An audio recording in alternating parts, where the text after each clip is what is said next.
Hello everyone, ज्ञान दीवाने की इस नए वीडियो में आप सभी का स्वागत है। इस वीडियो में आप जानेंगे बहादुर कहानी का सारांश।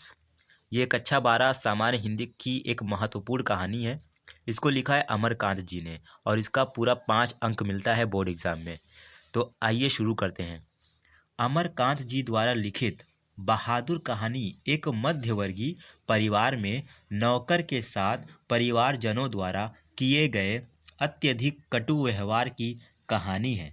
यानी ये एक ऐसी कहानी है जो एक मध्यम वर्गीय परिवार में एक नौकर होता है, उसके साथ कटु व्यवहार किया जाता है, उसके बारे में ये कहानी लिखी गई है और इसके लेखक अमरकांत जी हैं। आगे बढ़ते हैं हम लोग।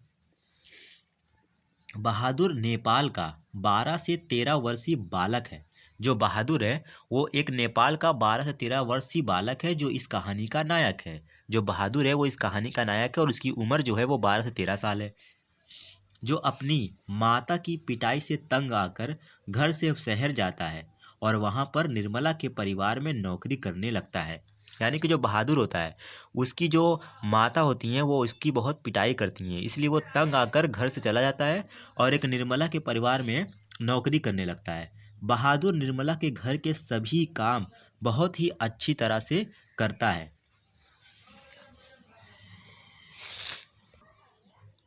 बहादुर निर्मला के घर के सभी काम बहुत ही अच्छी तरह से करता है।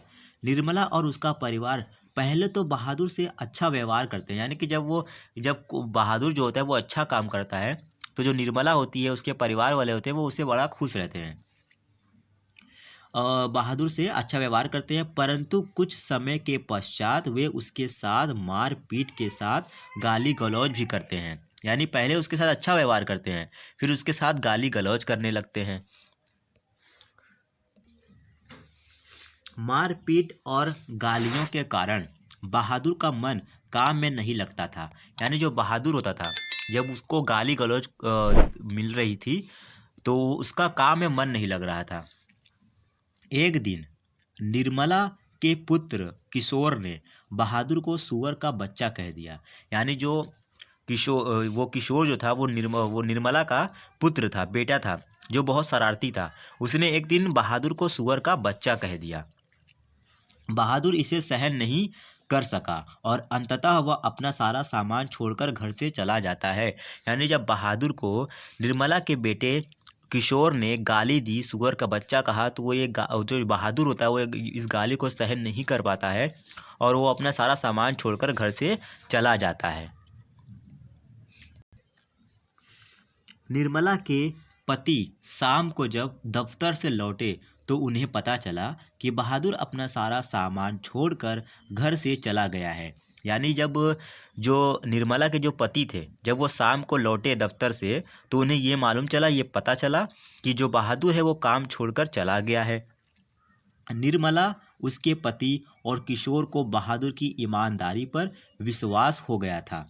जो निर्मला थी उसका जो पति थे और जो निर्मला का बेटा था किशोर, उसको बहादुर की ईमानदारी पर विश्वास हो चुका था। बहादुर की उपयोगिता देखकर सभी अब अपना घरेलू कार्य करने से घबराते हैं। यानी कि जब बहादुर था घर में तो किशोर, निर्मला, उसके पति को बहुत आराम था। जब बहादुर चला गया तो जो घर वाले थे उनको बहादुर की कमी महसूस हुई और उन्हें अपना सारा काम खुद करना पड़ा तथा बहुत ज़्यादा पश्चाताप करते हैं। बहादुर गरीब तो था पर उसमें स्वाभिमान और सहनशीलता कूट कूट कर भरी थी। यानी जो बहादुर था वो गरीब ज़रूर था लेकिन उसके अंदर स्वाभिमान और सहनशीलता जो थी वो कूट कूट कर भरी थी। तो ये थी कहानी अमरकांत जी द्वारा लिखी बहादुर के बारे में, जो इस कहानी का नायक है। और ये बहुत ही महत्वपूर्ण कहानी है कक्षा 12 वालों के लिए सामान्य हिंदी में। तो आप लोगों को इस वीडियो को अच्छे से तैयार करना है और 2025 बोर्ड एग्ज़ाम में इसको लिख कर आना है ताकि आप लोगों को 5 अंक मिलने से कोई ना रोक पाए। अगर वीडियो अच्छी लगी हो तो वीडियो को लाइक करें और चैनल को सब्सक्राइब करें और इसी तरह की वीडियो को देखने के लिए हमारे चैनल को सब्सक्राइब करें और बेल आइकन को प्रेस करें ताकि जब भी मैं कोई नया वीडियो बनाऊँ तो उसका नोटिफिकेशन आप तक पहुँच जाए। धन्यवाद।